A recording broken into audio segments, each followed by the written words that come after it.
L'ultimo saluto a Roberto Penso, 79 anni, si terrà mercoledì 8 luglio alle 11 a Spinea, nella chiesa parrocchiale dei Santi Vito e Modesto. Nel frattempo proseguono le indagini degli inquirenti per capire l'esatta dinamica della tragedia, nel corso della quale il pensionato, da tempo residente a Spinea ma originario della Giudecca a Venezia, ha perso la vita mentre in auto con la moglie nella galleria sulla Gordina è sceso a piedi un attimo per recuperare lo specchietto caduto nell'impatto con il guardrail quando è stato inesorabilmente travolto da un'auto condotta da un 66enne di Mogliano Veneto, molto conosciuto e stimato anche per il suo impegno nel sociale da oltre 30 anni con i Cavalieri di San Marco, associazione di cui ricopriva il doppio incarico di vicepresidente e tesoriere. Lo shock e lo sconforto degli altri insigniti. Ci ha lasciato un cavaliere, una persona squisita,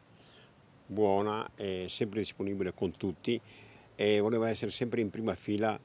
appunto nelle processioni o nelle manifestazioni dove ci rappresentavamo come Cavalieri di San Marco. E dispiace, sicuramente ha lasciato un vuoto non solo sulla famiglia ma su tutti noi,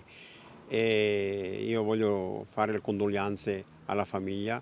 a nome di tutti i Cavalieri di San Marco. Il ricordo commosso e affettuoso di chi conosceva bene il pensionato e con cui proprio da qui, dal sagrato della chiesa di Borbiago di Mira, ha preso parte a tante manifestazioni votive come Cavalieri di San Marco per fini benefici, sociali e religiosi. Ho avuto delle belle avventure con Roberto Penzo, anzi era il nostro vicepresidente, quindi